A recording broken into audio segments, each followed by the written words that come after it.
Então nós falamos da energia da criança divina, essa energia que é toda indefesa, porém é toda poderosa, essa chama interna, isso que faz com que a gente seja o centro do nosso mundo naquele momento, porque senão a gente não sobrevive. Juntamente dessa fase aí, nos 2, 3 anos de idade, a gente pode experimentar, e com certeza experimentamos o tirano, a tirana da cadeirinha alta, que é aquele que quer mandar em tudo dentro de casa, e a gente vai testar. Se papai e mamãe deixarem que isso aconteça, se irmãozinhos deixarem que isso aconteça, a gente vai se acostumar sempre a ser o tirano, que é eu mando e sou obedecido. Do outro lado, que eu falei que é sempre uma tríade, o excesso e a falta e a plenitude, nós vamos ter o contrapartida dele, que é o príncipe covarde. Mas ainda falando do tirano, traduzindo numa outra linguagem, esse pequeno tirano, esse pequeno menino, essa pequena menina pode evoluir para depois o líder, que é promissor, mas que está sempre fazendo aquela bobagem, dando tiro no pé. O chefe mandão, que faz só o que acredita e faz com que todos sigam aquilo que ele acredita. O chefe que só contrata funcionários capachos. O pai que acaba com a criatividade dos filhos, ou a mãe que acaba com a criatividade dos filhos, o chefe que acaba com a criatividade da equipe. E essa criança divina que eu não falei, ela está presente de alguma forma em todas as escrituras. É o rei que, quando vê a criança aparecendo, manda matar, tal qual Herodes mandou matar Jesus. De maneira análoga, a gente pode traduzir isso. Toda vez que o novo se apresenta na nossa vida, uma parte de nós vai dizer: acaba com isso logo antes que essa desgraça cresça. Eu muitas vezes vejo o novo como algo ruim.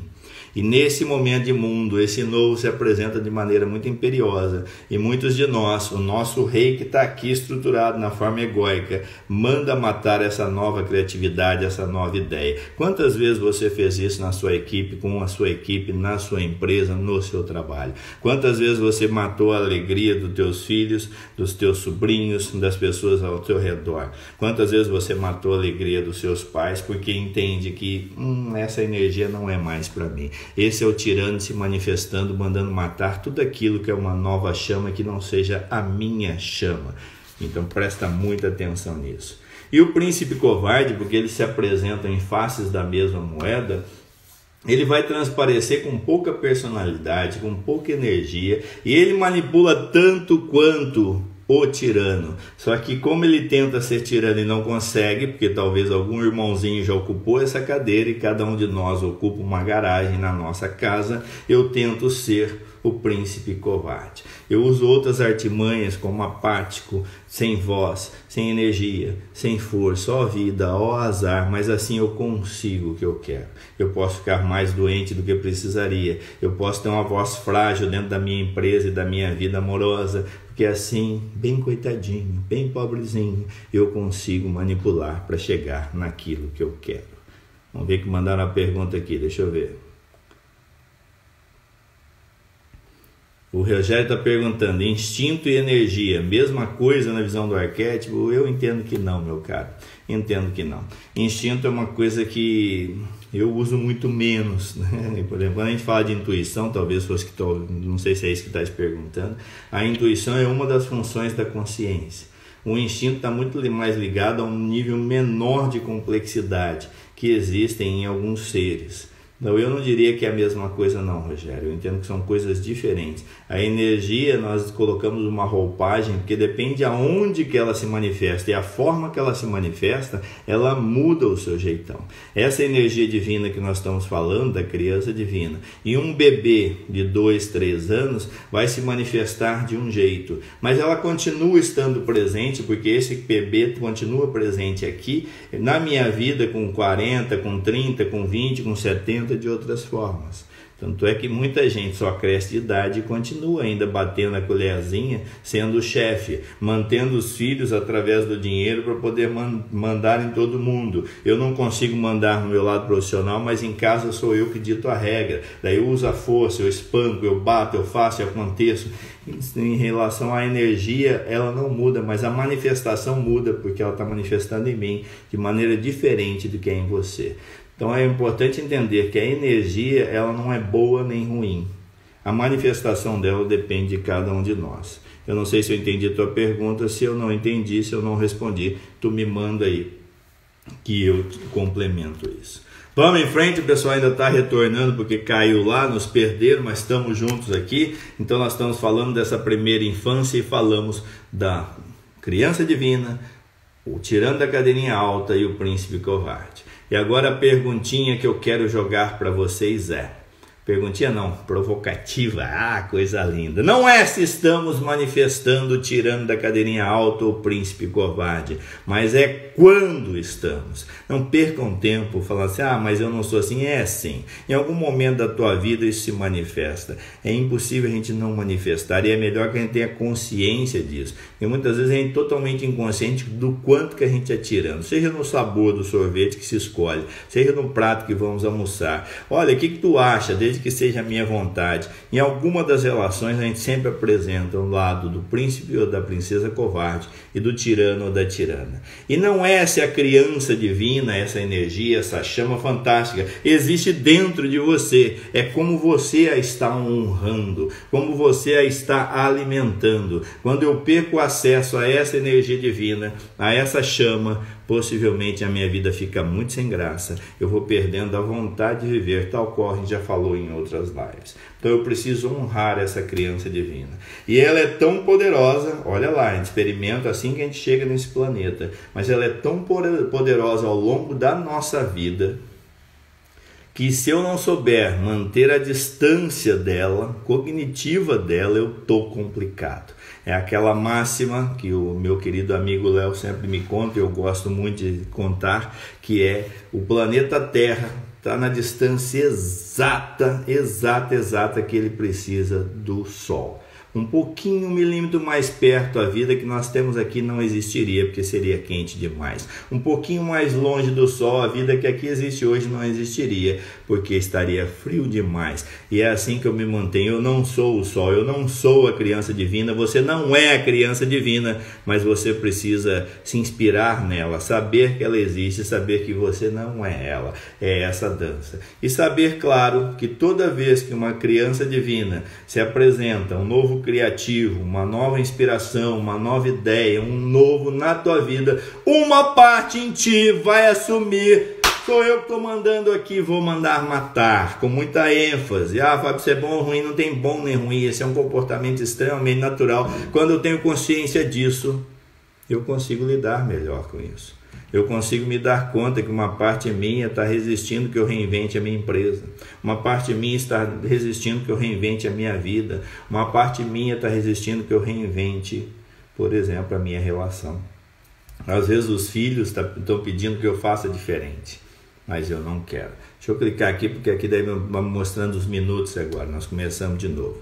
Deixa eu ver perguntinhas aqui. Adriana Kraus na área, seja bem-vinda. O Rogério está falando li que o arquétipo é a imagem do instinto. Bom, meu cara, aí eu não sei te dizer. Eu não li nada sobre dessa forma. Talvez queira dizer que poderia ser uma forma de entender. Tudo depende também, meu caro, de onde está vindo a tua linguagem. Eu estou compartilhando aqui uma linguagem que é baseada na psicologia junguiana, na psicologia analítica, que é aquilo que reverbera mais para mim. Se você olhar essa fase da criança divina, do arquétipo, por outros olhares, embora quem cunhou o termo arquétipo seja o Jung, ela pode sim ser diferente. Vamos em frente. Depois da criança divina, a gente experimenta a criança precoce. Essa criança precoce, ela vai dar origem a um arquétipo do mestre que nós já vimos. Eu perdi essa aula. Bom, aí tu assiste, tá lá no canal do YouTube e vale a pena. E essa criança precoce, ela é ávida por conhecimento. Ela quer saber de tudo. Ela é a fonte da nossa curiosidade, por nossos impulsos mais aventureiros. É doida pelo desconhecido, pelo estranho, pelo misterioso. É um despertar de necessidades que nem eu sabia que tinha. Então, novamente, quando eu chego nesse planeta, quando eu sou uma criança de 5, 6, 7 anos, eu sou ávido por conhecimento, eu sou uma esponja, eu quero saber por que o céu é azul, por que a terra é assim, por que passarinho voa, por que cachorro late, por que o gato mia, por que papai tem pipiu, por que a mamãe tem não sei o que. Eu quero falar, eu quero perguntar, eu quero entender. Essa energia arquetípica nessa fase nos leva a aprender com os outros que estão ao nosso redor para definir quem somos. Também vimos isso, que nesse aprendizado eu começo a negar muita parte de mim mesmo, porque eu começo a ver que os outros não gostam de algumas partes que são puras em mim, mas que eu passo a entender como não pura e as escondo, que é o que a gente viu lá no inconsciente coletivo e no efeito sombra. Então essa energia da criança precoce, ela está presente nessa fase, que é muita curiosidade, vai gerar a nossa sabedoria, mas ela também está presente ao longo de toda a nossa vida. Então, se nesse momento que você precisa ser criativo, e olha como esse momento está pedindo criatividade para se reinventar, eu não me sinto criativo, eu preciso honrar essa criança precoce. Todo convite vai ser como que eu lido com esse pequeno eu, que às vezes eu nem lembro. Às vezes eu tenho uma visão de achar que era feliz ou que era triste. Cristalizei nisso, mantenho a conversa, mantenho a história, repito a história, mas nenhum de nós tem condições de saber toda a plenitude da história que vivemos. Nós congelamos uma e contamos essa uma. Então, se você se sente agora sem criatividade para rever a sua vida, ou a qualquer tempo, essa é a energia a ser honrada. Mesmo que seja uma energia imatura, ela está aí contigo, com certeza. Dentro da tríade, a criança precoce vai ter no aspecto muito ativo, que é em demasia, em excesso, o trapaceiro sabichão. E em falta, aqui é 3, tá? Em falta nós vamos ter também, em contrapartida, o palermão. Então vocês vão ver que sempre um é mais e outro é menos. Então esse trapaceiro sabichão é a energia que faz trapaças. É aquele nosso eu, aquele menino, aquela menina que ele puxava o tapete de todo mundo, ele intimidava os outros, ele cutucava, ele faz sarcasmo, ele tem sempre um sorrisinho para deixar o outro em saia justa, ele sacaneava, ele transforma discussões amigáveis em sermões, em argumentos, em barulhos. É aquela fase do pequeno menino e da pequena menina que toda vez que a opinião é diferente da sua, o trapaceiro sabichão faz com que você seja sacaneado. Ele faz com que você caia do cavalo. É aquele que quando você está lá na frente, que a professora pediu para tu fazer alguma coisa, ele te entrega, ele te expõe aquilo que você está tentando esconder. Então essa é a energia que muitos de nós experimentamos. E muitas vezes a gente experimentou com o irmão, com uma irmã, falando para o pai e mãe. Mas veja bem, pai, olha só, eu sei que o irmão não fez tal coisa, qual tarefa, eu entrego, porque o trapaceiro sabichão adora puxar o tapete. Vão me dizendo aí se está fazendo sentido para vocês, se vocês estão conseguindo me acompanhar. Sim, Paola vai dando boa noite a todo mundo aí. E esse trapaceiro sabichão, ao longo da nossa jornada, depois que a gente cresce, nós passamos a ter muita dificuldade com a autoridade.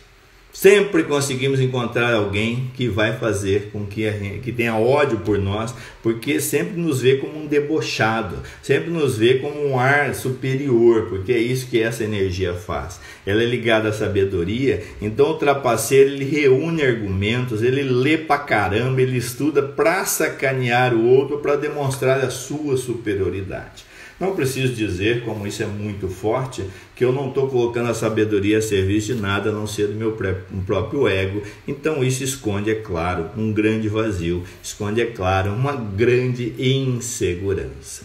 Tá bem assim? E vazio de onde? Talvez da conexão com a criança divina. Por eu não ter tido, às vezes, muita sorte no acolhimento da criança divina, eu tento ser o trapaceiro, então, para chamar muita atenção. Mas essa energia tem algum ponto positivo? Sim. Ela é ótima para espetar ego.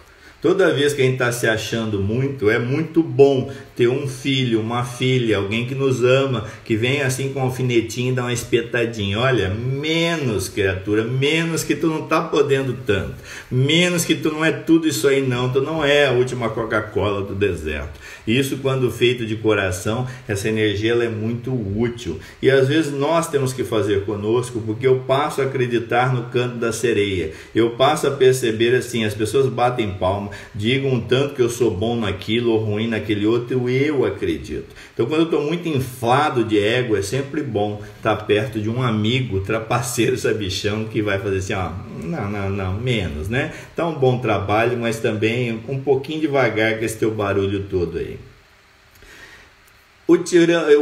Tirando da cadeirinha alta e o trapaceiro sabichão, ambos não querem fazer muita coisa, mas querem ser o centro das atenções. E é claro que o príncipe e a princesa covarde se assemelha ao Palerma, que é essa parte em falta dessa energia, que carece de personalidade, de vigor, de talento criativo, sempre se aparece meio abobalhado, tem dificuldade de aprendizado, mas não tem não, porque o Palermo ele é muito esperto, ela é muito esperta, só que usa uma outra roupagem. É muito mais tímida, vai manipular os bastidores do mesmo jeito, mas mais escondido. Enquanto o trapaceiro dá cara a tapa e não se importa e até gosta que as pessoas o odeiem, porque me odeia, mas me notem. O Palermo prefere que você não me note. E se você não está refletindo agora aí na tua vida o quão Palermo, o quão trapaceiro ou trapaceira você foi e está perdendo tempo. Deixa chegar, deixa sentar, porque isso faz parte. Nós estamos falando da primeira infância, mas isso nos acompanha durante todo o tempo. Então o Palermo também é um sabichão, porém ele usa as mesmas armas de maneira diferente.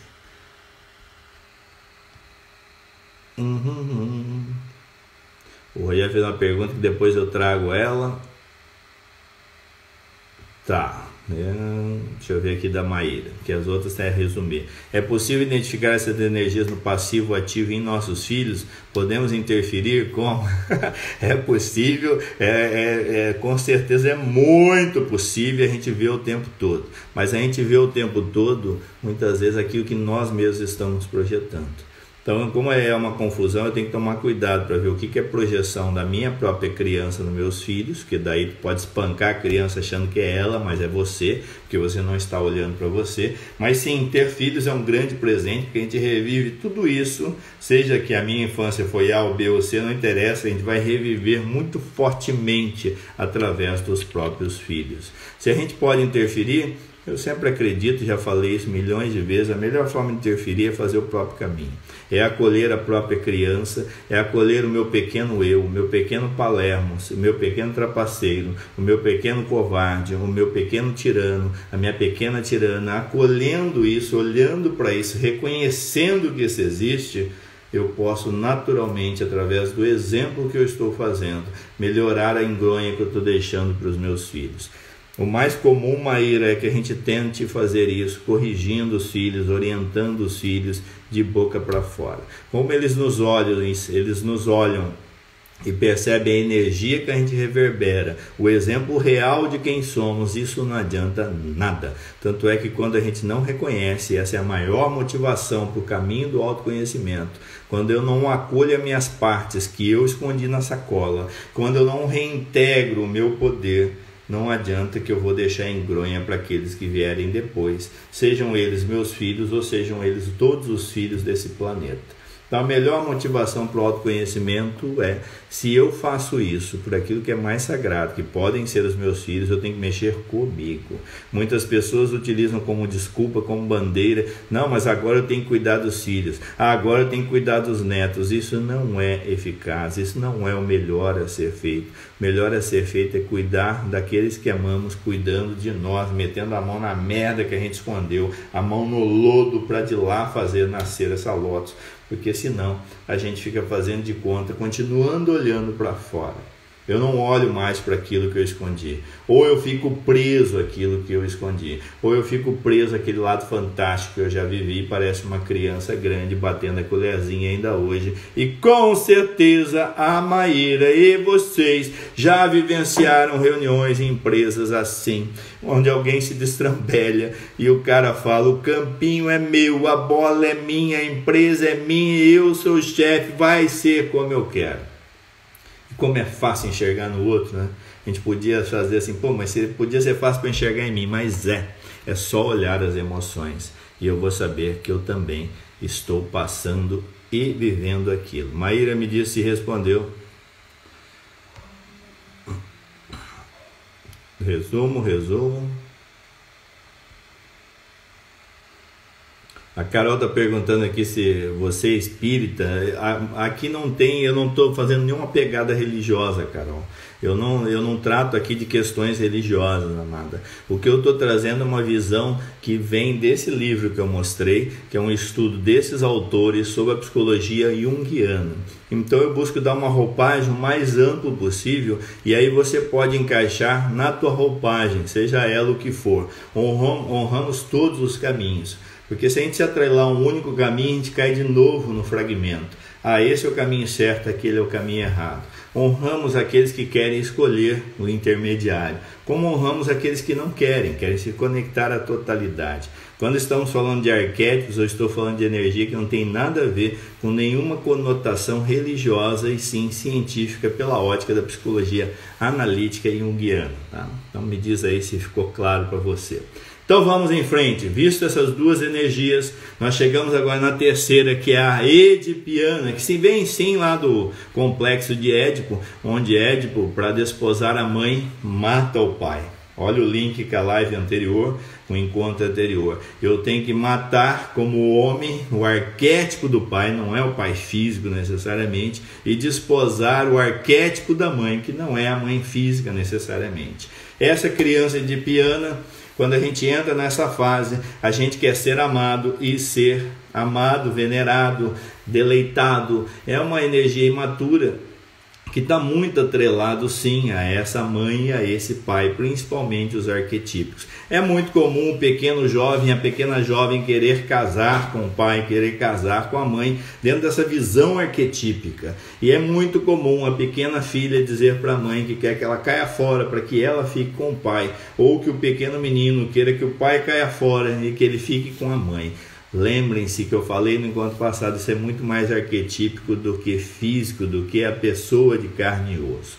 É uma energia muito emotiva, sentimento, admiração, apreço, comunicação. Por quê? Porque essa energia vai gerar lá na frente o arquétipo do curador. É eterna, é afetuosa, nos convida a brincar, nos convida a dançar, nos convida a tirar o melhor da nossa vida.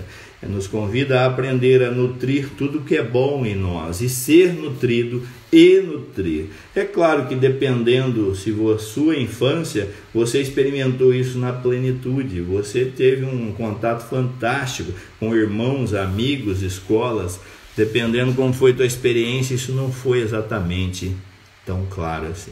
Independente de quando foi, em algum momento, de como foi, em algum momento você se decepcionou com essas energias que talvez não conseguiram te nutrir tanto quanto você imaginava que precisaria, como você gostaria que precisaria. Fábio, essas energias acontecem uma de cada vez? Não, é uma forma didática, onde elas atuam de maneira mais intensa, mas elas se misturam. Então é claro que quando eu quero toda a emoção do mundo, toda a nutrição do mundo, isso se confunde muitas vezes com o meu lado tirano. Mas qual seria esse lado tirano nessa energia?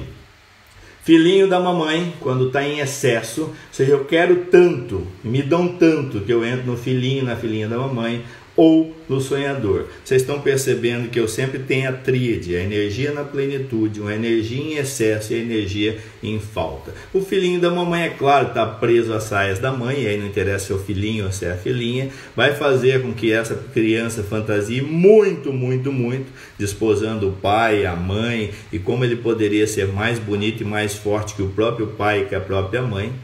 Ele vai ter essa predisposição e se deixar, ele assume o lugar mesmo. O pai ausente abre espaço para que às vezes a mãe transforme esse filho em confidente ou a filha em confidente. O contrário também é verdadeiro, a mãe ausente abre espaço para que a filha inverta esse ciclo energético e busque assumir o espaço como confidente. E quantos pais e mães não confundem filhos com confidentes? E aí está feito um nó energético que essa energia edipiana, ela fortalece, não na sua plenitude, mas o filhinho da mamãe passa a ser o predileto, a filhinha do papai passa a ser o predileto. E qual é a dificuldade disso ao longo da nossa vida? Também falamos muito na live passada. Esse filhinho da mamãe, essa filhinha do papai busca desesperadamente esse arquétipo em um ser mortal e não vai encontrar companheiro ou companheira que se encaixe de jeito nenhum, porque eu estou buscando aquele que me fazia tudo, aquele que me previa, que me provisionava tudo, o papai e a minha mãe que me cuidava de tudo. Um A já corria, e isso não acontece num companheiro ou numa companheira, porque você não quer para casar com a tua mãe nem com o teu pai. Ou alguém daqui quer casar com um companheiro ou companheira para ter um filho ou uma filha. Às vezes inconsciente a gente faz isso.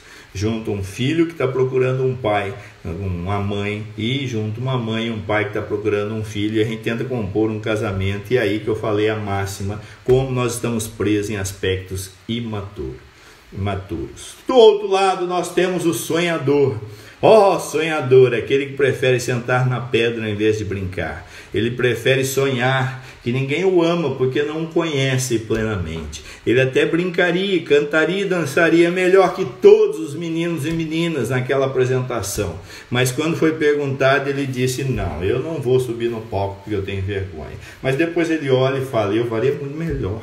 Eu cantaria muito melhor. Então eu sonho, eu fico preso no meu quarto, eu brinco sozinho, eu não me arrisco a me relacionar. Adivinha o que acontece com pessoas que sonham e depois crescem, continuam sonhando, que ninguém as compreende. Não é ela que precisa se adaptar e modificar e amadurecer. São pessoas que não enxergam o fantástico potencial que ela tem nela. Seja o seu chefe, o seu sócio, seu amante, o seu amigo, seja o raio que o parta. As pessoas não reconhecem, porque o sonho e o sonhador têm dificuldade em executar. Lembrem-se que essa energia vai evoluir para o curador e fica uma ferida bastante grande. Eu vou sempre buscar um provedor e pode ser que sim, eu caia numa depressão do sonhador, porque o sonhador de tanto sonhar, a sonhadora de tanto sonhar, ela uma hora começa a adoecer. Deixa eu ver aqui se tem pergunta. Em que idade se encaixa essa criança? Não existe uma idade exata, Ju, mas nós estamos falando da criança divina mais ou menos há 2, 3 anos, a criança precoce 3 a 6 a 7 anos, a criança edipiana que nós estamos olhando agora, tu vai aí até 8, 9, 10, tu pode ir de 2 a 3 anos cada fase, mas isso varia muito, não é cravado isso. Porque isso vai sempre se misturando. Algumas crianças acessam essa energia mais cedo, outras mais tarde. As meninas acessam de um jeito, os meninos de outro jeito. E a última energia, que é do herói e da heroína, ela vem ali no início, naquele começão da pré-adolescência mesmo, onde a gente pinta no bailão na pré-adolescência, juntando as 3 energias anteriores para gerar o herói e a heroína. É onde a gente inicia um processo de rompimento com os arquétipos da grande mãe e do grande pai. É onde eu inicio, cara, até aqui eu sou a cara das minhas caras, do meu pai, da minha mãe, do avô, da avó, de quem te criou. A partir dali eu quero começar a buscar a minha própria cara. Então eu diria mais ou menos dessa forma, Ju, não se prender tanto à idade, mas isso eu estou falando na chegada nesse planeta, lembrando que essa energia está sempre presente depois.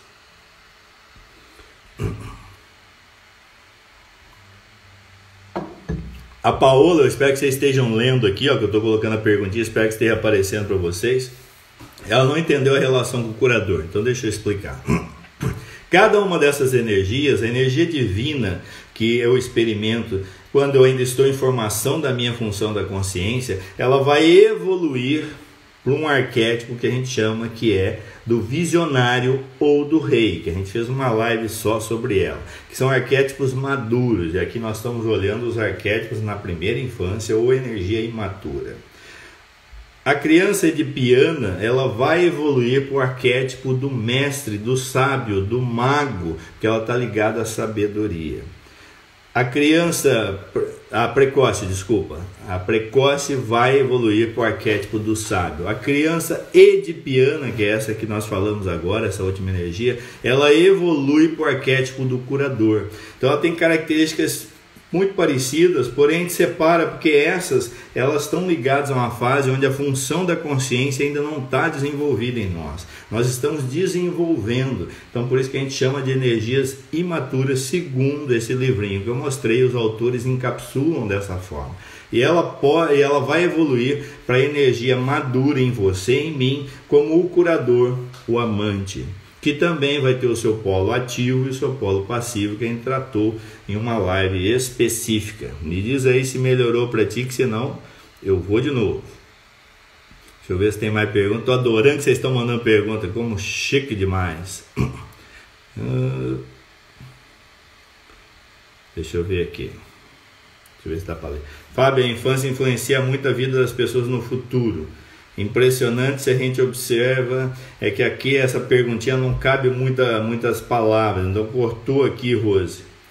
A Rose Macedo cortou aqui. Sim, ela influencia demais e eu vou fazer a amarração disso tudo daqui a pouco, porque, claro, tudo isso que nós estamos vivendo, no momento onde a função da consciência ainda estava em formação, o aspecto egóico ainda estava em formação, eu não tinha condições de filtrar com qualidade. Então eu assumia muita coisa, escondia muita coisa da forma que eu pude fazer. É claro que eu já prometi que farei uma live para trazer uma visão um pouquinho diferente dessa, que nos tira da vítima. Mas por enquanto ficamos assim. Nessa fase, é claro que isso impacta de uma forma muito forte, principalmente porque ainda está muito aberto toda a minha plenitude. Então eu estou formando o meu inconsciente individual. Então imagina se isso não vai influenciar. Vai, porque esses mesmos autores vão dizer aquilo que eu já trouxe aqui, que eu vou jogando naquela sacola invisível, formando uma sombra enorme, fico com uma casquinha e depois eu levo o resto da vida desenterrando as coisas de lá. Esse seria um processo natural, buscando aquilo que chamamos num futuro de uma individuação. Então primeiro eu me individualizo, eu me separo, eu me segrego para me entender como gente, fazendo um processo de dualidade, isso é bom, isso é ruim, isso eu quero, isso eu não quero, isso é feio, isso é bonito, isso é preto, isso é branco, isso é quente, isso é frio, isso é cima, isso é embaixo. Eu faço uma separatividade, porque quando eu escolho uma coisa eu nego outras, é impossível não negar, porque eu enxergo na dualidade. Crio um indivíduo, que é essas fases que nós estamos fazendo. A cada energia eu vou fazendo escolhas, se eu sou melhor como trapaceiro, ou se eu sou melhor como Palermo, se eu sou melhor como tirano, ou se eu sou melhor como covarde. Eu vou experimentando, escondendo partes, depois eu me apresento com uma fina camada, e aí o restante do meu desenvolvimento vai ser um convite para reintegrar aquilo que eu neguei. Se eu não tenho essa consciência, se eu nunca entrei em contato com isso, eu apanho de lavada da minha sombra, porque cada parte que eu nego dessas energias, das minhas características, elas clamam por serem reintegradas, elas clamam por serem reabsorvidas, acolhidas, porque são partes. E quando eu nego a mim mesmo, é óbvio que ela bate na porta pedindo: dá para me aceitar de volta? Então é basicamente por isso que influencia tanto essa fase da primeira infância.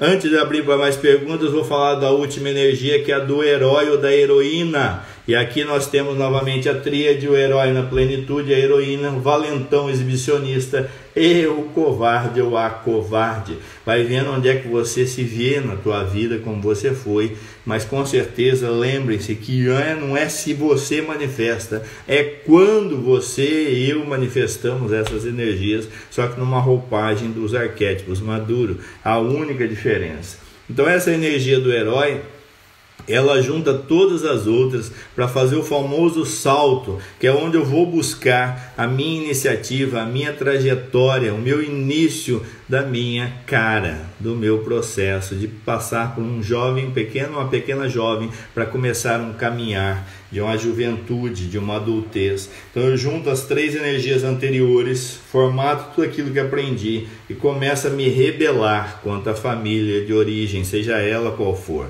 Então é comum eu experimentar coisas novas. Ninguém fumava, eu começo a fumar. Ninguém fazia muita coisa errada, era muito religioso, eu começo a me rebelar contra tudo. Ninguém fazia tal coisa, eu vou fazer outra coisa. Por quê? Porque eu preciso buscar minha cara. Eu preciso romper com pai e mãe salutarmente. Se pai e mãe não sabe disso, tenta manter com todas as forças.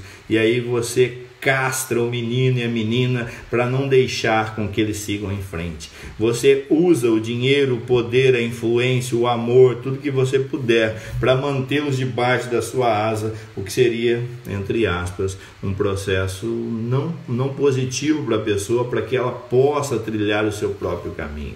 Então esse rompimento, essa traição, entre aspas, de pai e mãe, ela é fundamental para que esse herói e essa heroína vão em frente, às vezes de peito aberto. E é claro, quem é pai, quem é mãe sabe que é uma fase que, cara, eles entram e não tem limite, se sentem acima de tudo, poderosos, violentos na plenitude. E a gente morre de medo, porque vai que se mata e vai que morre. A gente tem que rezar para que não. Mas caso contrário, eles vão ter que ter a sua própria experiência. Não tem jeito. Nós também vivemos assim, nós também passamos assim. Então é uma energia, uma fase que a gente se sente muito super-herói. Muito. Isso acontece com o outro. Comigo não acontece nunca. Eu estou acima disso aí. Se eu exagero nisso, eu viro valentão exibicionista. E todo mundo já experimentou um valentão, uma valentona na escola. Acho pouco possível que você não, pouco provável que eu não tenha experimentado. Aí não é, no meu caso eu sempre trombava com o diabo do valentão, derrubava alguma coisa dele. E não sei se você já ouviu isso, eu já ouvi. E gruda aqui comigo, presta atenção nessa historinha. É aquela máxima que eu nunca vi um valentão falar assim: eu te pego lá fora, faltando 5 minutos para acabar a escola. Nunca vi isso. É sempre assim, 8 horas da manhã, 7h30, que o desgraçado fala para ti: eu vou te pegar lá fora. E tu fica 4 horas suando frio, que tu vai apanhar feito um cachorro, pensando se corre, porque tu tá mais ligado ao covarde, porque com aquele valentão só me sobra o covarde. Como é que eu vou fugir? Se eu pedir ajuda, vai ficar feio, ele vai me bater mais depois.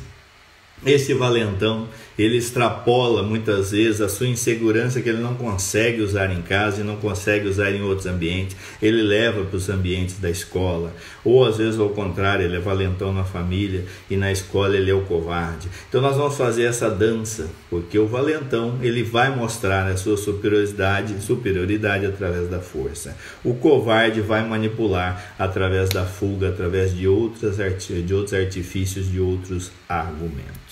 Um paga para brigar, o outro paga para fugir. Faz sentido para vocês? Me deixem saber se faz sentido. Me mandem um joinha. Tá rindo, né, Ju? É feia coisa, é feia coisa.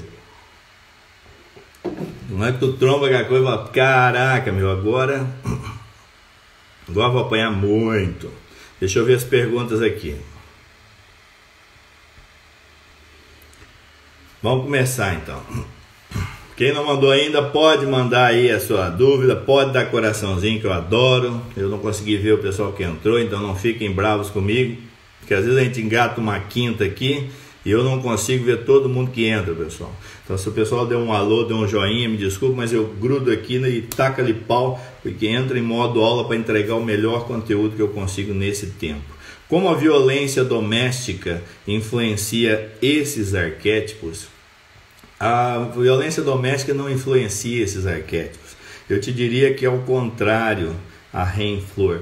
É o contrário. Eu não lidar bem com essas energias é que pode ser uma, não que é sozinho, uma das consequências da violência doméstica. Mas por que, Fábio? Porque às vezes eu não lidei bem com esse aspecto do valentão exibicionista. Às vezes eu não lido bem, nem sei que existe esse tirano em mim, porque eu escondi isso. Só que quando essa questão escondida, e eu não sei se você assistiu o efeito sombra, ela se junta e vem à tona, ela assume o controle do meu eu, porque eu nego, eu não sei. E na hora que eu vou, eu estou espancando, na hora que eu ver, eu estou batendo, na hora que eu ver, eu estou fazendo.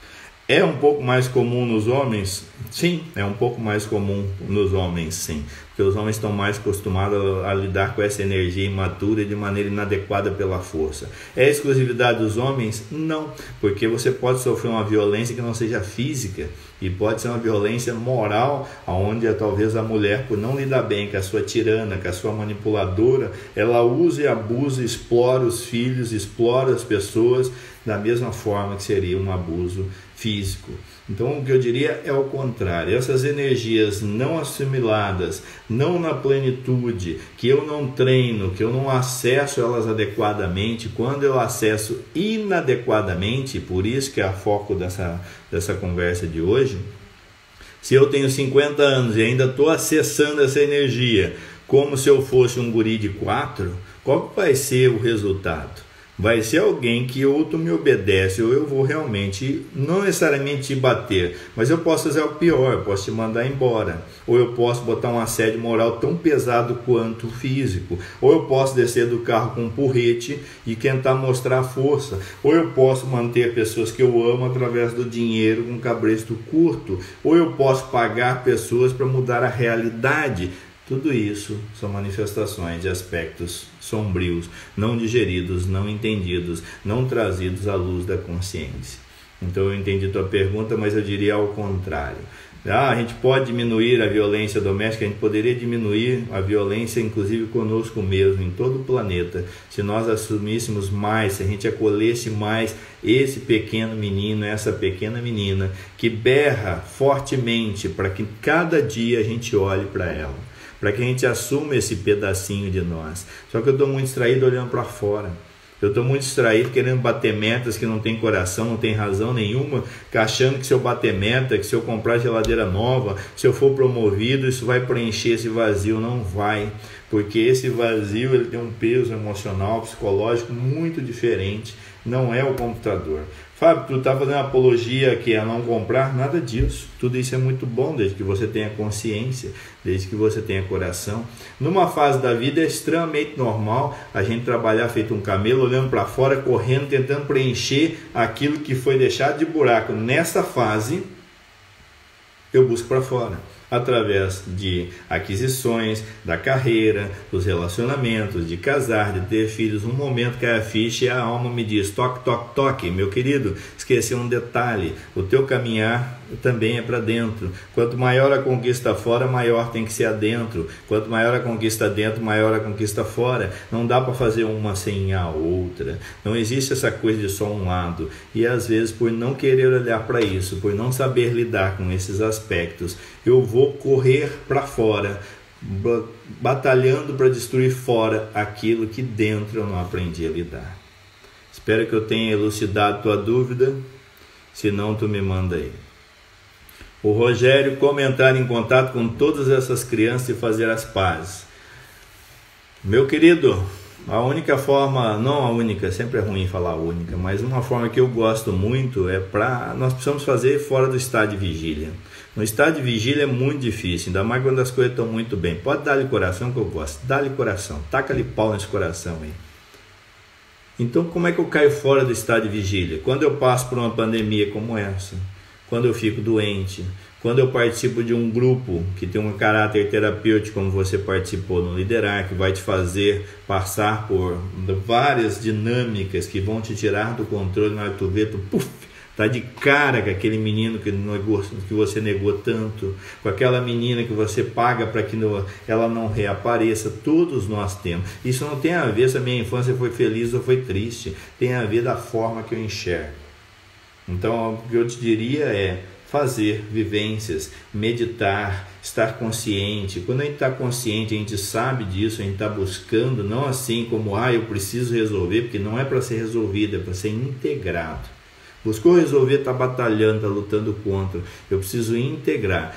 É um processo de vida inteira. A melhor forma, buscar terapia, ajuda profissional, grupos terapêuticos, buscar treinamento que realmente busque um autoconhecimento bem raiz mesmo, meter a mão no lodo, meter a mão na merda, que dói pra caramba, vira do avesso, a gente sai do outro lado, mas depois a gente olha e fala, cara, reintegrei uma energia que estava fazendo falta aqui. Só as práticas resolvem? Não, elas ajudam. Ter práticas saudáveis ajuda, mas só elas eu não acredito que resolvam. Não adianta só tomar banho gelado se você não sabe o aspecto sagrado disso, tá? Deixa eu ver aqui, correr agora, porque tem um... Nós estamos mais... Nós ganhamos um tempinho que nos cortou e jogou, né? Michel. Não sei se é Michel ou se é Michael. Fábio, resume os arquétipos apresentados até agora e sua soma. Querido, só isso que tá aqui. Então tá, né? Não vou conseguir resumir todos eles. Nós falamos do visionário, nós falamos do mestre, o visionário, o rei, o mestre, o sábio, nós falamos do curador, do amante e do guerreiro. Também. Se você olhar esses aspectos sombrios que são ativo e passivo que nós mostramos hoje, e todos eles evoluíram daí. Então não muda muito. O tirano da cadeirinha alta vai evoluir o tirano. O príncipe covarde vai evoluir para aquele chefe covarde. Um manda em todo mundo, outro não manda. E o rei na plenitude organiza, inspira. O guerreiro que não sabe lidar bem com a sua própria força interna vai confundir força física com força interna, com poder interior. Vai exagerar no valentão e vai exagerar também no aspecto covarde. E o curador é aquele que vai virar o viciado, que quer sexo, quer trabalho, quer comida o tempo todo, ou vai virar um impotente.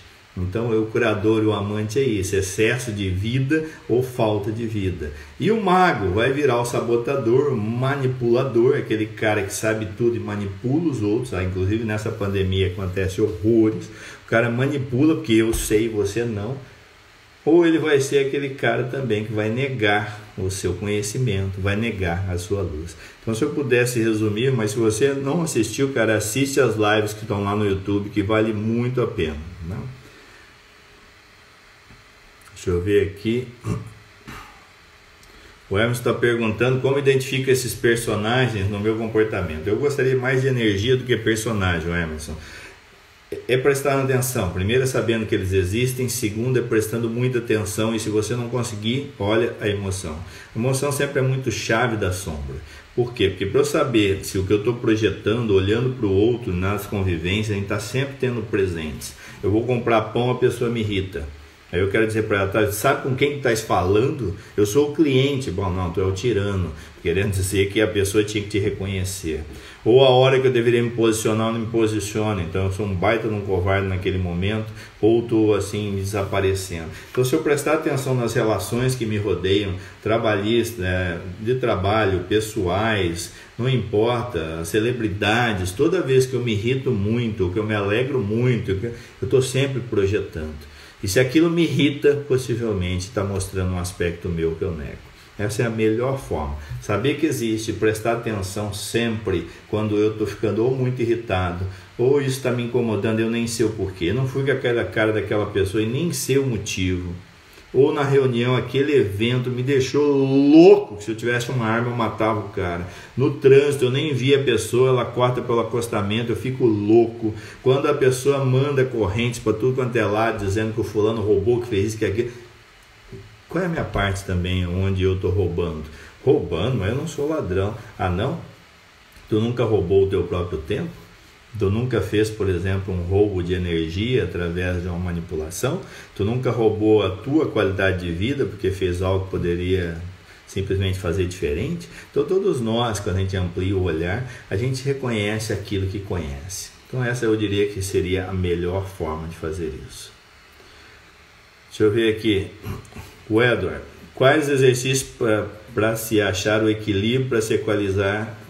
O exercício, né, a gente treinar. Algo muito parecido com eu falei com o Emerson. Quando a gente está atento, eu gosto de fazer práticas diárias todo santo dia.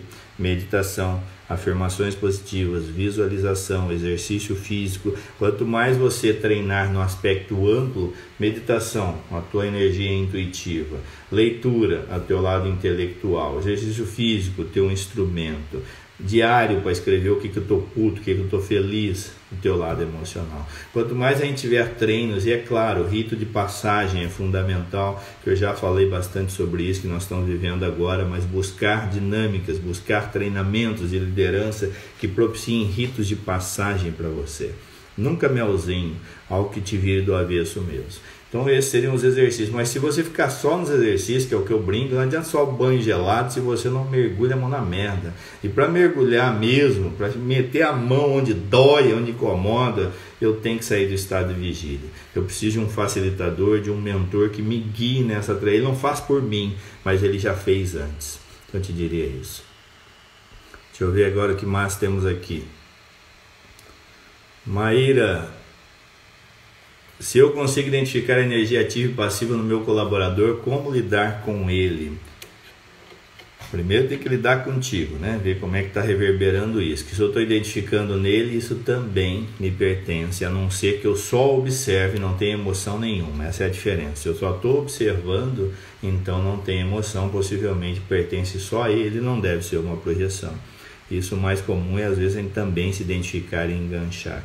A melhor forma é a gente conversar através do próprio exemplo e estimular a pessoa para que ela possa olhar para isso. Às vezes eu tenho que mandá-la para uma capacitação porque eu não vou conseguir sozinho, mas às vezes eu consigo conversar abertamente e eu gosto muito daquela máxima que você conhece, que é: olha, de onde eu olho eu percebo isso, eu não sei você, mas quando você faz isso eu sinto assim. Eu percebo assim, ao invés de falar, você faz isso, daí acontece isso, ó o dedão, ó o dedão, ó o dedão. Melhor forma de conversar com alguém é colocar que eu percebo assim, eu sinto assim. Como é que você vê daí de onde você enxerga? E aí a pessoa coloca, e às vezes eu caio do cavalo, que eu acho que é uma coisa, e perdi, caraca, meu, era outra coisa. A pessoa está com a mãe com câncer e eu achando que ela estava aí se jogando nas cordas. Então a melhor forma é uma conversa franca e aberta, daquilo que a gente percebe, mas não como julgamento. Sempre, olha, eu estou percebendo, me ajude aí a melhorar a minha percepção através da sua. A Paola, ele age assim na escola porque pode estar sendo castrado em casa. Eu não gosto de uma questão, Paola, assim, ó, é assim, é causa e efeito, faz isso, acontece aquilo. Eu acho que é uma visão muito limitada. Pode ser sim, pode ser, mas não necessariamente é a única possibilidade. Não necessariamente é a única. Essa questão de castrar é que se eu não lidar com meus próprios medos, eu vou falar diferente e correr porque nosso tempo está acabando. Se eu não lidar com meus próprios medos, eu projeto todos os meus medos nos meus filhos. Se eu não mergulho num autoconhecimento profundo para ver tudo o que eu neguei na minha jornada, eu condiciono os filhos a viverem a minha jornada por causa do meu medo. É aí que às vezes eu castro no sentido de tirar a liberdade de escolha, de tirar a alegria de viver, ou de estimular a alegria demais porque eu não vivi. Então eu projeto a minha jornada como se eu soubesse alguma coisa da jornada deles. E não sei, porque é uma jornada completamente diferente da minha. Eu conheço male-male a minha. Então, quando eu foco na minha jornada, na minha reinvenção, na minha reintegração, na minha estruturação, que é um caminho profundo de autoconhecimento, usualmente eu corto aquilo que está mantendo. Que é o mais engraçado na dinâmica familiar é que ninguém consegue dizer, manifesta no mais fraco, manifesta no cachorro, manifesta na criança. Às vezes não tem a ver com a criança. Às vezes tem a ver só comigo e ninguém mais. Esse é o lado bom e também é o lado complicado. Acho que dá tempo para mais uma pergunta. Deixa eu ver se tem mais alguma aqui. Acho que foram todas. O Rogério tem mais uma aqui, né? Fábio, se tivesse consciência, não continuaria a repetir padrões. Minha maior dificuldade é lucidez. É um caminho. Talvez tu está querendo exigir muito, botando muita pressão. Com certeza tu tem consciência, mas ninguém tem consciência do todo. E aí, para fechar, entendo assim, ó. Toda vez que eu abro uma consciência de um aspecto de luz, eu abro também um aspecto de sombra. Quanto maior a luz, maior a sombra. Eu não consigo ampliar o olhar para um lado só. Então, quanto mais eu vou evoluindo nesse sentido, ter mais consciência, mais aspectos sombrios eu terei a cavucar. Quem ainda acha que tem que ganhar essa briga, que vai ficar o iluminadão do universo, não entendeu nada. Você está fazendo o quê? Passos rumo a uma integração, a viver mais inteiro possível. E não perfeito. Ninguém está aqui falando em perfeição, e sim em inteireza. Beleza, pessoas? E aí, fazendo a amarração final, o que isso tem a ver? Por que isso influencia tanto o nosso comportamento futuro? Porque a gente escondeu um monte de coisa na sacola invisível, e é a nossa função, é o nosso convite que a alma nos pede que a gente faça a integração, a reintegração, a ressignificação de tudo aquilo que é potencial puro, mas que a gente pode achar que é algo ruim e mantém escondido. Só piora essa bagaça, fala sério, piora nada, é alegria. Pessoas amadas e queridas, nossos últimos minutos, agradeço muito a presença de vocês, estou adorando muito a participação. E, como prometido, jornada de 7 dias, centramento e equilíbrio apenas para quem está lá no canal do Telegram, exclusividaça. Amanhã tá lá o link para você se inscrever. Gratuito, jornada de 7 dias, centramento e equilíbrio, que a gente começa na outra semana. Então se inscreve, vamos lá, mas não libera o link. Convida as pessoas para entrarem no Telegram, só para quem está no canal do Telegram. Se você acha que essa live vai ser útil para alguém, já sabe, manda através desse coraçãozinho aí, ó. Manda para a pessoa que você quer, amada e querida, e fala para ela: meu querido, assiste isso aí. Dá uma força aí para esse rapaz aí, esse menino, ele tá fazendo live todo domingo, não custa nada. E se você for chapa mesmo, ponta firme, que é a minoria que vou te dizer, esse aspecto realmente, vocês estão devendo, que marca, escreve no comentário o que você tirou de bom dessa live, não custa nada, faz um print no teu story, no teu post, vamos lá, ganha total. E quarta-feira, meio-dia, eu vou estar conversando com o Hilário Martins, diretor, roteirista. Então, se você não sabe como fazer vídeo, se você quer fazer vídeo para o seu negócio, você não pode perder. Um beijo e um queijo a todos. Batido o print da vergonha. Muito obrigado por tudo, muito agradecido. Beijos e queijos, estou muito feliz de vocês estarem aqui, estejam sempre presentes, muito honrado. Um beijo. Se eu não respondi a sua pergunta, me manda. Dá-lhe coração agora, vai. Manda, que nós vamos acabar isso aqui com coração. Vai, dá-lhe. Dá-lhe coração, vai coração. Obrigado, valeu, Matheus, tá aqui, meu cara. Que bom que estás agora liberado. Se eu não te respondi, manda tua pergunta pelo direct que eu respondo. Faço até um vídeo para ti, tanto que eu gosto de vocês. Vocês moram no meu coração, nem pago um aluguel, só peço uma postagenzinha de nada. Beijo, pessoal, até amanhã no Telegram, aguardem lá, valeu!